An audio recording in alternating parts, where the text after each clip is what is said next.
Olá, tudo bem? Começando mais um episódio aqui dessa série que estamos fazendo, esse podcast Sem Fronteiras, falando de missão, falando de como, falar desse Jesus ao redor do mundo, conhecendo diferentes realidades. E hoje a gente está recebendo aqui o pastor Bled Leno. Muito obrigado, pastor, pela sua presença. O pastor hoje, a gente vai falar sobre isso, inclusive, coordena o projeto de missões em grandes centros urbanos, que cada vez tem crescido mais, esses centros urbanos, grandes capitais no mundo, e como falar especificamente para essas pessoas que vivem nessas cidades, Agora, o pastor Bled, ele fala diferentes idiomas, inclusive português, mas nasceu na Albânia, certo, pastor? Correto. E aí, na Albânia, a gente até estava conversando agora, porque saiu um estudo recente e pela primeira vez aí em muitos anos, a gente não tem uma maioria muçulmana na Albânia. Agora os muçulmanos são 45%, mas o número de 60% e até mais, por muito tempo, foi a realidade da Albânia, Como funciona? Como é que ter nascido e crescido numa região onde os muçulmanos são maioria? Certo. Primeiramente, muito bom estar aqui com você e com a audiência também. Então, saudações, abraços a todos ali que estão assistindo e ouvindo. É muito interessante essa pergunta, por algumas razões. A Albânia, por muitos anos, foi muçulmano, um país de maioria muçulmana. Isso aconteceu durante os anos 1450, 1500 para frente, quando a Albânia foi conquistada pelo Império Otomano. Então uma das coisas que o Império Otomano fez foi impor a religião deles, que era o islamismo. E durante os anos, a maioria, que até então a Albânia era dividida entre ortodoxos e católicos, então era um país cristão, um dos primeiros, inclusive, onde Paulo na Bíblia menciona de ter passado pela região da Albânia naquela época com outro nome, de Ilíria. Foi um dos primeiros países a aceitar a religião cristã. Mas depois, nos anos 1400, 1500 em diante, foi convertida, como outras populações ali dos Balcãs, para a religião islâmica. Como você disse, pela primeira vez desde os anos 1700 que a Albânia não é um país de maioria muçulmana. Mas nascer num país, quando eu nasci, a Albânia estava sob o regime comunista. E, na verdade, essa pergunta é interessante porque a Albânia foi o único país que proibiu religião. Então, era o único país ateu. Na Constituição tinha uma lei que proibia qualquer albanês de ter qualquer religião. Então, quando eu nasci, já estava aos quase 30 anos desta lei. A Albânia, há 20 e poucos anos dessa lei, na verdade. Eu nasci num ambiente, cresci num ambiente totalmente secularizado pelo ateísmo comunista. Então, nós tínhamos, eu tenho inclusive parentes que são muçulmanos. A minha família tradicionalmente era ortodoxa, mas claro, nenhum de nós praticava religião nenhuma ou a fé, nenhum simbolismo, nada, era proibido. Eu até imagino que essa lei realmente influenciou toda uma grande geração aí a se afastar de qualquer prática religiosa, Totalmente, porque a lei veio junto com a propaganda antirreligiosa e anti-fé. Então as pessoas não poderiam ter, e quem tinha era considerado como não sendo intelectual ou sendo retrógrada. Então, foi interessante crescer nesse ambiente, porque era e ainda hoje você vai na Albânia, é um islamismo muito secularizado. Então você não diz, por exemplo, você não pode discernir quem é muçulmano, quem não é muçulmano, quem é cristão, simplesmente por olhar o exterior das pessoas. E alguns dos muçulmanos, a maioria, tem vários praticantes, desde que o comunismo acabou há 30 e poucos anos atrás. Então muitos deles voltaram às práticas e à religião e à fé. mas muitos deles ainda, a maioria deles ainda continua sendo secular. Foi interessante crescer nesse ambiente, porque você aprende a ter tolerância em relação às outras religiões. Então, o nosso argumento nunca foi contra a religião ou contra a pessoa.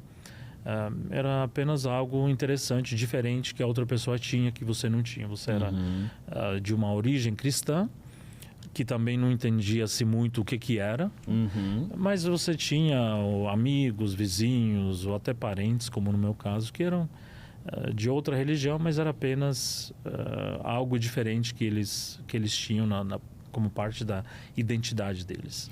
Agora, tem essa coisa de entender as diferenças e as semelhanças. Parece que são religiões, o cristianismo e o islamismo, coisas muito separadas. Mas Jesus, por exemplo, é citado no Alcorão, né? Então ele não é um nome desconhecido. Não é um nome nem um pouco desconhecido. E, na verdade, os muçulmanos que são praticantes e que são devotos à sua fé, eles aceitam Jesus, o Isa, como um profeta.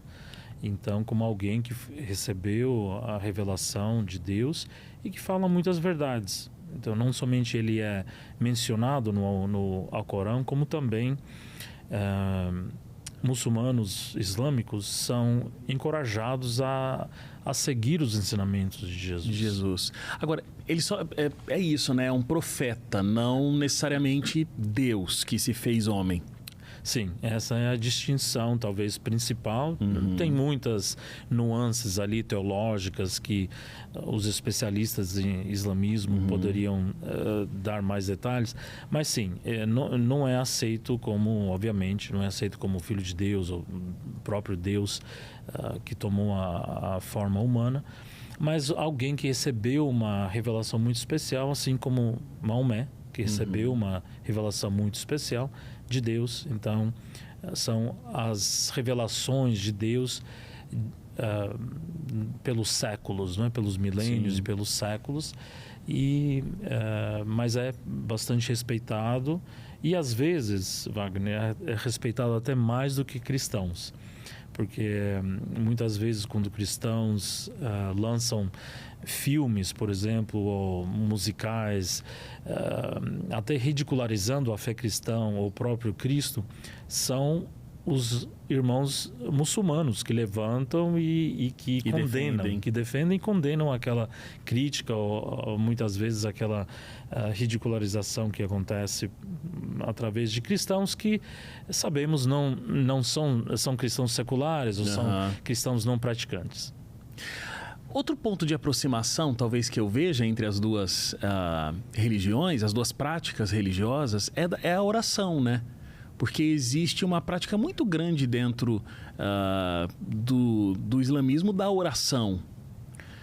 Como isso é igual e diferente com o que acontece no cristianismo? É igual porque recebe uma ênfase importante como uma das práticas da religião, tanto do cristianismo quanto do islamismo. Então isso é algo em comum que nós temos. As práticas fundamentais, as disciplinas espirituais dos dois. Mas no islamismo tem uma ênfase prática bastante grande. Eu me lembro na Albânia sendo acordado às 4:30 da manhã com a chamada do minaré ali, a chamada para a oração. A música que é cantada, não é? O chamado que é cantado, lembrando a todos que é o momento da oração. E tem vários momentos durante o dia em que isso acontece. Então, imagina ter aquela lembrança de uma maneira bem prática em que você para o que você está fazendo e você dedica aqueles minutos à oração. E eu fico pensando quão melhor, talvez, uma pessoa pode se sentir. Às vezes você está até no meio de uma atividade que não é muito condizente, mas você escuta aquela chamada de oração e aquilo é um lembrete de que tem Deus acima de nós. Você hoje trabalha nessa área de evangelismo em grandes centros urbanos, que tem características, né, muito próprias. E, inclusive, o islamismo é algo que tem crescido. A gente estava vendo algumas pesquisas mostrando que justamente porque a pessoa que se envolve com essa prática religiosa tem muito propósito, né? E os jovens têm buscado cada vez mais propósito, comprometimento, em algumas situações, inclusive... religiões que têm a sua prática com bastante clareza e não uma flexibilidade muito grande. Você sente essas nuances assim, nesses grandes centros urbanos? Certamente. Tem muitos centros urbanos pelo mundo, no mundo árabe, que são centros urbanos que têm crescido extremamente nos últimos anos. Poderia mencionar, por exemplo, Cairo, no Egito, 22 milhões de habitantes. É uma das maiores cidades, inclusive mais influentes culturalmente no mundo árabe, mas também no mundo. Então, percebemos esse crescimento ali na região do MENA e também no Oriente Médio em geral. Você vê um crescimento grande dos centros urbanos, concentração da população que vai à cidade, como em todas as partes do mundo, todas as cidades do mundo, em busca de melhores oportunidades, de melhor estudo, trabalho, profissões e oportunidades em geral. Mas também o que acontece, Wagner, é uma certa secularização, um processo de secularização. Então, o urbanismo sempre anda de mãos dadas com o secularismo. Você pode pensar, por exemplo, em todas as cidades, até os ouvintes podem pensar na cidade onde moram, e você pode comparar a cidade com a parte rural, vamos dizer, ou interior. As pessoas na cidade são mais secularizadas ou menos religiosas, independente se são cristãs, são muçulmanas, budistas, hinduístas, elas são menos religiosas e mais secularizadas na cidade do que no interior ou nas partes rurais do país. Então acontece um fenômeno do urbanismo que anda de mãos dadas com o secularismo. É interessante porque aí eu imagino que nesses grandes centros realmente tenha essas oposições assim, né? Tem um grupo que vai buscar um radicalismo religioso, um outro grupo que vai buscar não ter uma prática religiosa ou se diz religioso, mas não quer frequentar uma igreja. Vocês convivem e imagino que tenham que propor diferentes projetos e diferentes linguagens para atender diferentes públicos numa região geográfica que não é tão extensa assim. É isso? Sim. A nossa missão dentro dos centros de missão global, onde eu faço parte, nós somos 6 centros da missão global. Centro urbano, centro pós-cristão secular, islâmico, judaico, hindu, budista. E o nosso objetivo é construir pontes com as pessoas que moram nas cidades, com as pessoas que moram nesses locais, encontrar essas pessoas, construir pontes para que elas tenham um relacionamento melhor dentro da sua espiritualidade, para que eles encontrem caminhos em comum com nós, adventistas. Então, inclusive, nós chamamos esses centros de relacionamento entre adventistas e, por exemplo, muçulmanos, entre adventistas e judeus, porque é o que eles são. Nós encontramos aquilo que é em comum e maneiras como nós podemos apoiar uns aos outros e pontes que nós podemos construir para uma vivência melhor. E aí nós partimos também para as necessidades desses locais, vamos supor, dos centros urbanos. A maneira como nós trabalhamos é tentando encontrar soluções que vamos trazer para os problemas que tem nos centros urbanos. Então a pergunta simples e básica que nós fazemos é: qual é o problema que estamos resolvendo como igreja, como movimento nessa cidade? Claro, os problemas são grandes, nós não vamos poder solucionar todos, mas começamos com um que nós podemos. damos um pequeno passo. Nos estabelecemos e trazemos o que nós chamamos da prosperidade bíblica, do shalom, né? A palavra no hebraico que a Bíblia usa, o shalom bíblico, ou seja, a prosperidade e o florescer de todas as áreas da vida naquele bairro que nós temos possibilidade de fazer uma diferença, ou naquela uma cidade onde nós temos presença e que podemos fazer algo para solucionar, algo para melhorar a vida das pessoas que moram ali.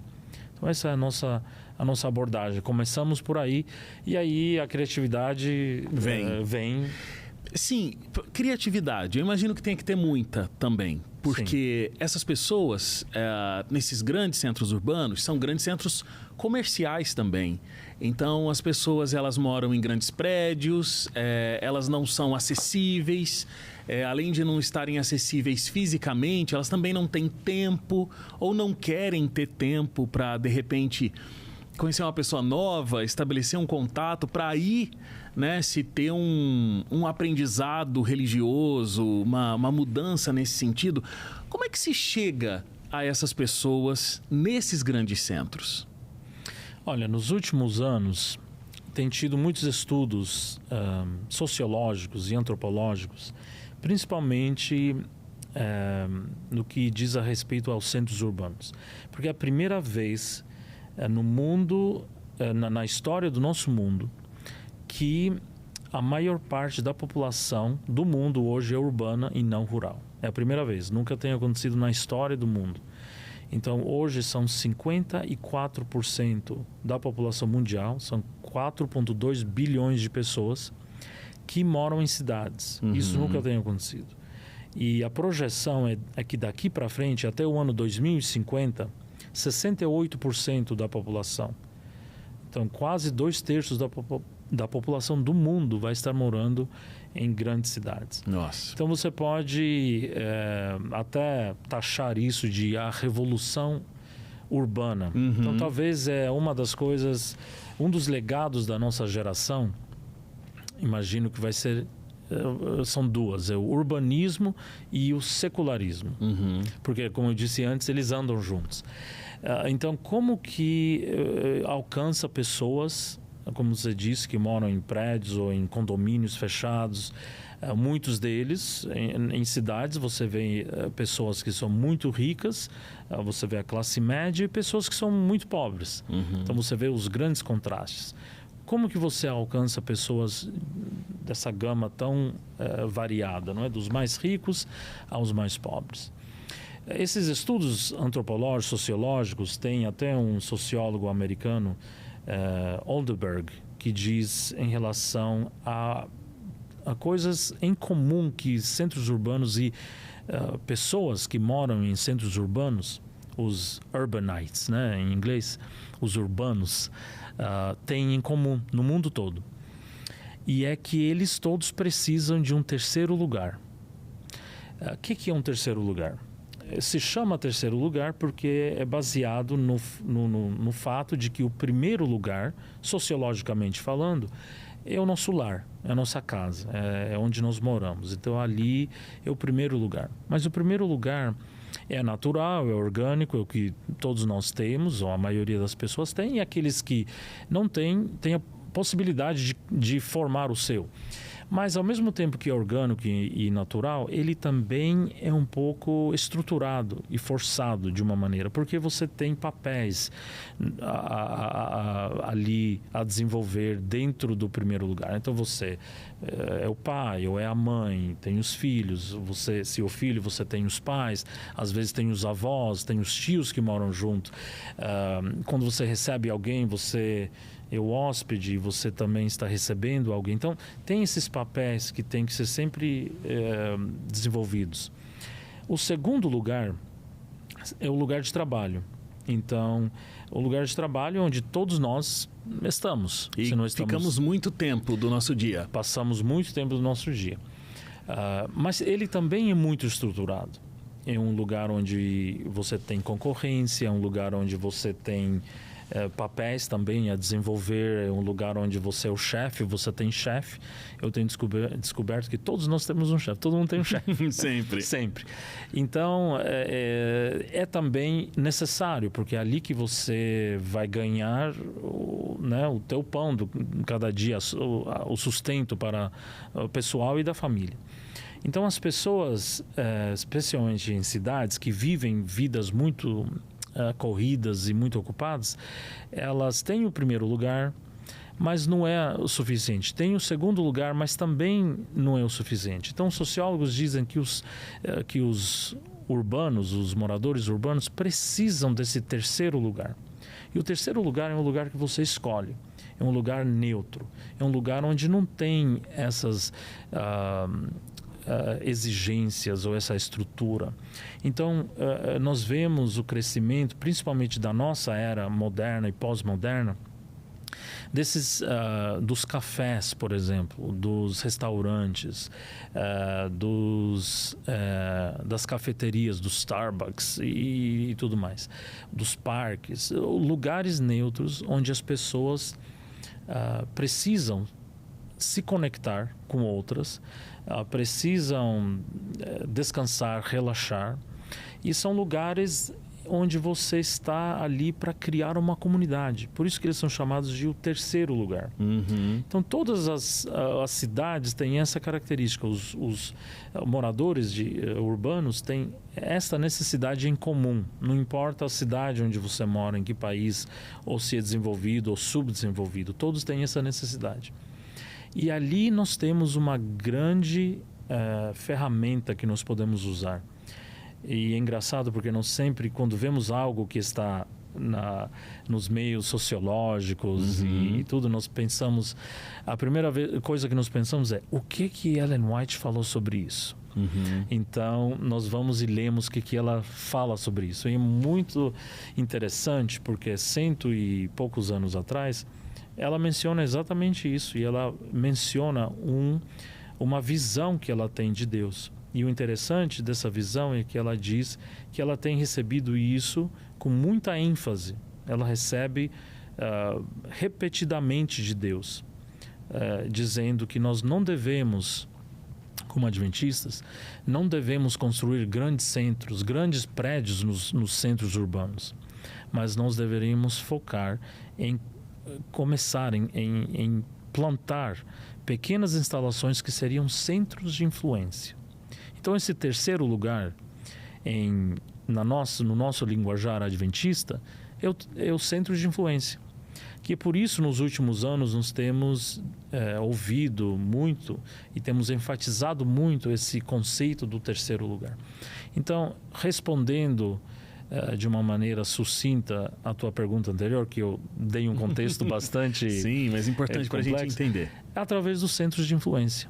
É a maneira como nós podemos alcançar essas pessoas, apresentando essas plataformas, esses centros neutros, onde nós podemos conectar com as pessoas de variadas maneiras e também ajudando elas de variadas maneiras, tentando alcançá-las de uma maneira mais criativa. Do que o nosso convencional. Talvez fosse importante explicar, de repente, um exemplo de um centro de influência. De repente, nem todo mundo está muito familiarizado, né, com o termo. Como é que funciona esse trabalho no centro de influência?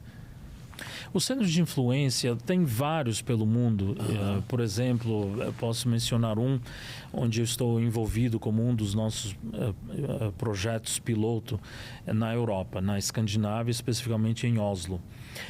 Em Oslo, que é uma cidade muito secularizada, pós-moderna, pós-cristã, uma das necessidades que nós encontramos ali, e é importante, Wagner, aqui destacar que o centro de influência não pode simplesmente ser algo que nós achamos legal e que precisa ser só para ser algo legal. Ele tem que ser muito intencional, porque estamos resolvendo um problema. Aquela pergunta básica: qual é o problema que estou resolvendo nesta comunidade, neste bairro, nessa cidade? Então fizemos um estudo de mercado ali em Oslo, e uma das coisas que é muito necessário é uma plataforma, um centro de influência, um terceiro lugar onde pessoas podem se encontrar que não seja em volta de álcool. Então lá tem muitas pessoas que infelizmente sofrem do mal do alcoolismo e não conseguem parar não é com o alcoolismo. Então a nossa equipe lá teve essa brilhante ideia de abrir um bar com bebidas sem álcool. Então eles foram à escola, ao curso de mixologia, aprender como misturar, fazer bebidas realmente interessantes e que sejam saborosas, mas que não tem álcool envolvido. Então esse bar é chamado de Soul Bar, do inglês, é um sober bar, então um bar sóbrio. E Soul Bar 74, que é o número do prédio ali na rua. Então, e ali eles fazem um trabalho lindíssimo, porque eles estão ajudando a comunidade. Agora são essas pessoas que lutam contra o alcoolismo, mas que eles não têm um terceiro lugar, porque se eles vão para o bar comum, eles vão encontrar álcool, que é o problema. Então eles se reúnem ali no nosso bar sóbrio, Soul Bar, e ali eles são apresentados através de workshops, apresentações diversas, a nossa mensagem, que tem algo a mais e além do simplesmente vir e se juntar e ficar junto ali e ter essa comunidade. Então nós estabelecemos a comunidade. São pessoas que realmente querem o bem dessas pessoas e estão ali para apoiar. Na trajetória deles de se livrarem, por exemplo, do alcoolismo. Mas são apresentados a algo mais. Então ali nós temos também um plantio de igreja.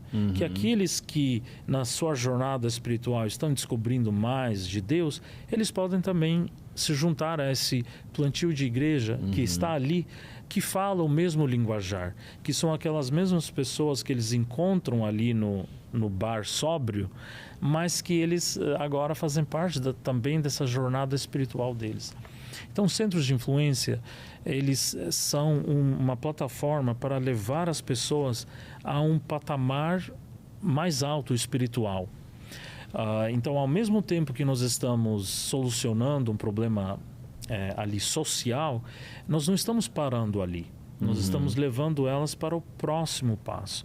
Então, o centro e a essência dos centros de influência é o método de Cristo, em que ele se misturava com as pessoas, em que ele ajudava e queria o bem das pessoas, em que ele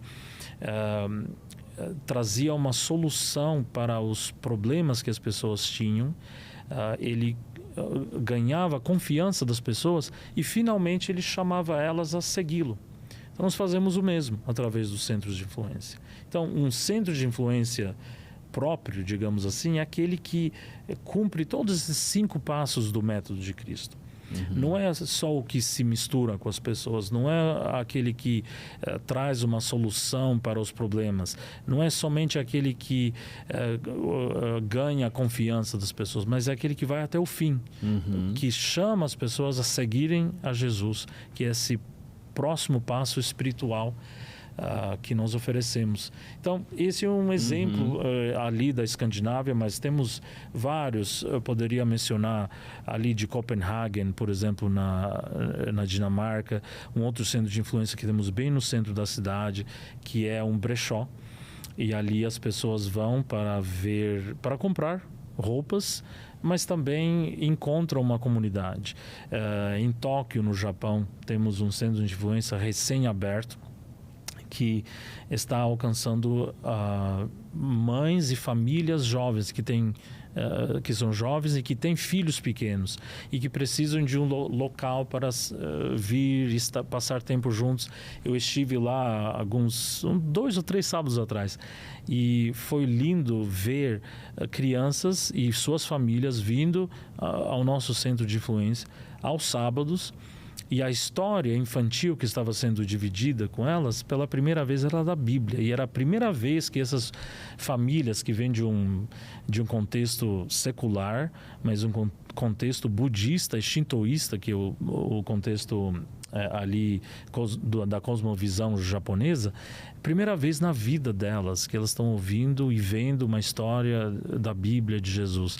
Então isso não somente traz uma mudança na vida delas, mas também cria uma comunidade, que é o que elas estão buscando, que é o que as pessoas no mundo, nas cidades estão buscando, uma comunidade, um lugar para pertencer.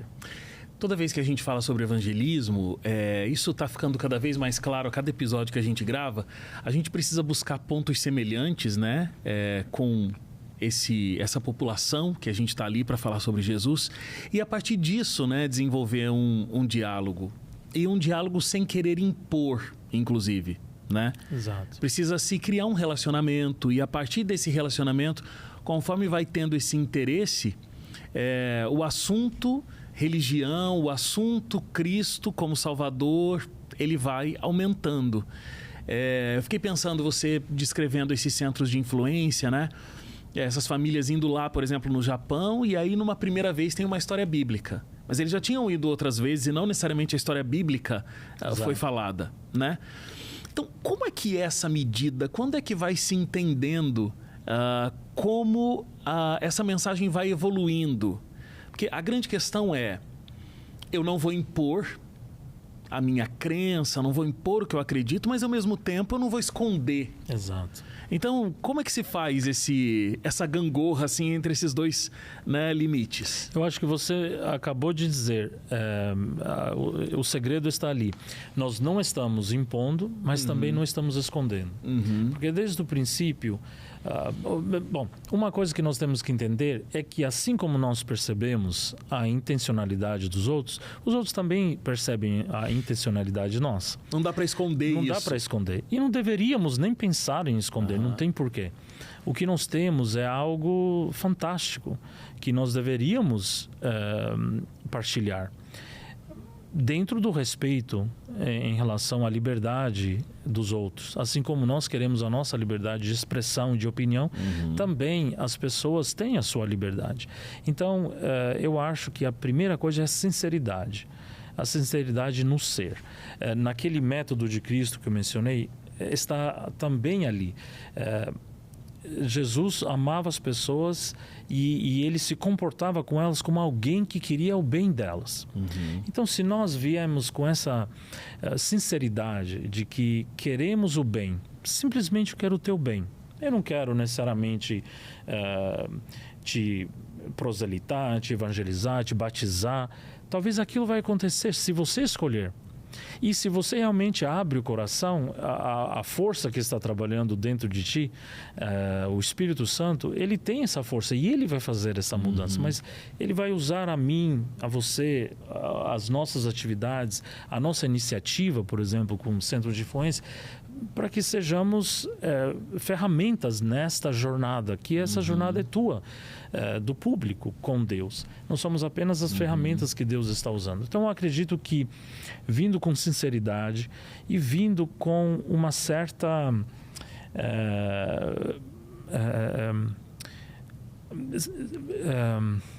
sendo real, não é? Concreto ali. Concreto e real. Eu acho que isso é o mais apreciado, inclusive das novas gerações, da nossa geração secularizada, urbanizada como é. As pessoas querem ver que você é autêntico. Então, às vezes, nós não vamos ter todas as respostas. E está tudo bem dizer, eu também não sei. Vamos descobrir juntos. Eu não sei a resposta dessa pergunta. É melhor do que a hipocrisia de ficar fazendo de conta que sabe, né? Ou às vezes até o desespero de precisar saber de tudo. Porque a realidade é que nós não sabemos de tudo. Claro. Nós não sabemos por que alguém que não merecia ficar doente está doente. Alguém que não merecia morrer, de repente morreu. Nós não sabemos o porquê. E talvez não é o nosso lugar de saber o porquê. O nosso lugar talvez é tentar criar uma identidade em tudo isso que está acontecendo e como lidar com tudo isso. Então, às vezes, o importante é a jornada e levar as pessoas ao descobrimento de certas coisas da vida que às vezes vão levar a vida toda sendo analisado e estudado para chegar a alguma conclusão. E aí o evangelho ele vai tomando forma nos mais diferentes lugares, sendo um único evangelho, né? Uma única doutrina, uma única Bíblia, mas a linguagem vai se alterando. E isso é importante. A linguagem tem que ser alterada. Imagina se nós chegássemos com a mesma abordagem que chegamos, por exemplo, no Brasil, onde eu passei bons anos da minha vida, cresci praticamente. Imagina se chegamos com essa mesma abordagem ali no Japão, ou na Coreia, ou, por exemplo, em outras partes do mundo como no Oriente Médio. Não podemos chegar com a mesma abordagem, até porque as pessoas, o seu contexto não é o contexto cristão. Muitas vezes nas experiências ali desenvolvendo esses centros de influência e envolvido com plantio de igrejas em várias partes do mundo, de culturas diferentes, você percebe que quando começa a falar de Deus ou das histórias da Bíblia, nem todo mundo sabe. Por muitos anos, quase 20 anos, eu morei e servi em Nova York. E recentemente plantamos uma igreja lá no centro de Nova York, em Midtown. E nós começamos... um dos programas que nos oferecíamos nesse plantio de igreja, que também é um centro de influência, é estudo da Bíblia. E nós começamos a estudar a Bíblia sábados pela tarde. E as pessoas vinham da rua, literalmente da rua, eram convidados e entravam, sentavam ali numa mesa redonda e nós conversávamos sobre a Bíblia. Mas como vindo de um contexto cristão, nós sempre falávamos, Abraão, Davi. E percebemos que algumas pessoas olhavam para o outro, qual Davi? Que Abraão? Porque são nomes, inclusive, que existem na cidade. Está falando de algum Davi que deveria conhecer daqui de Nova York? Então nós percebemos que as histórias não eram conhecidas. Não eram conhecidas, não sabiam nada.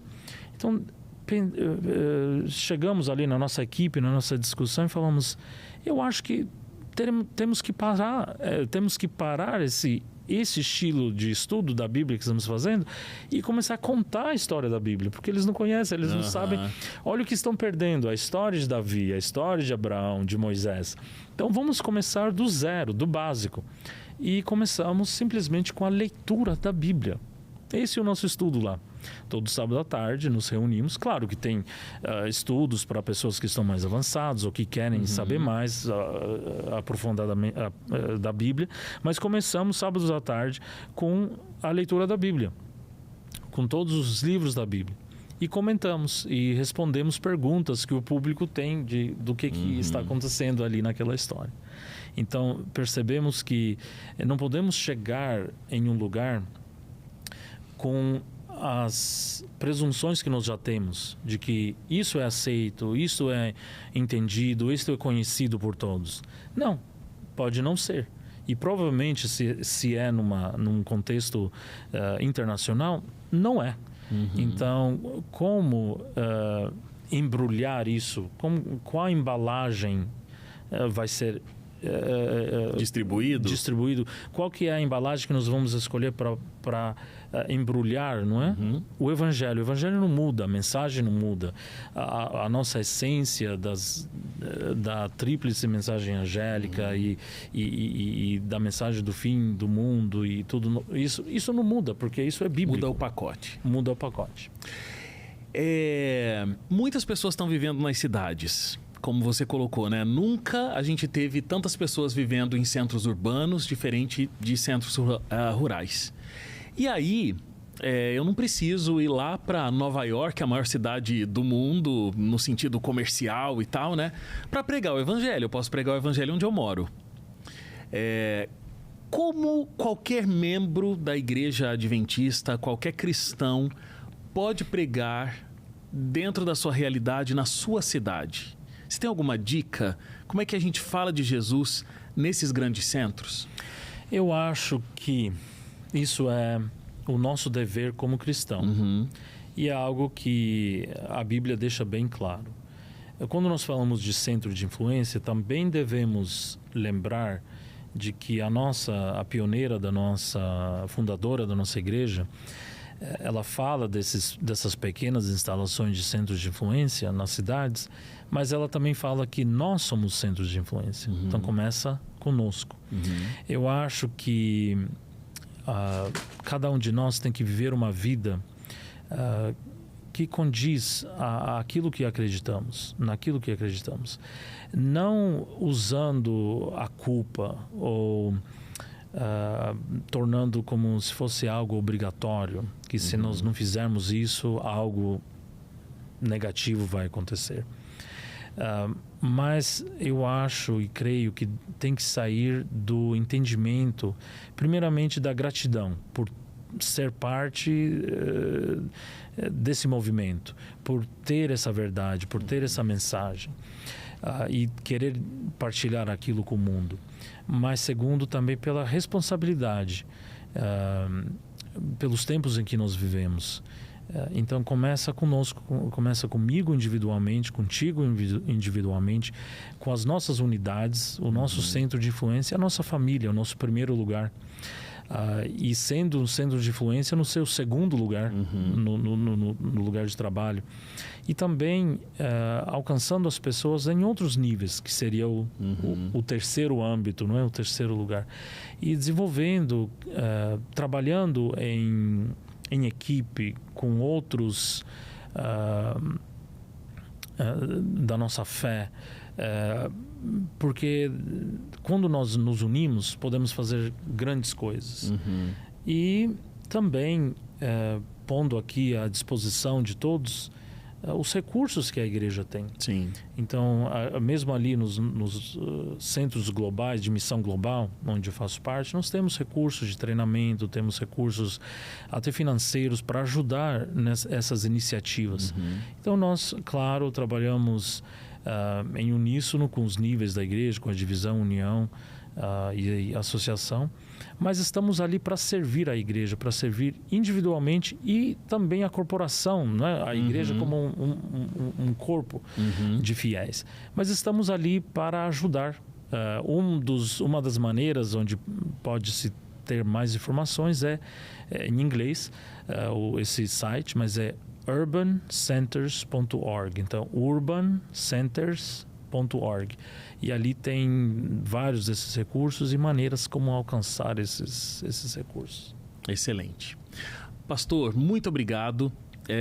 Que Deus continue te abençoando, esses projetos todos, o seu ministério e a sua vida também. E muito obrigado pelo seu tempo aqui com a gente no podcast. Agradeço também a oportunidade.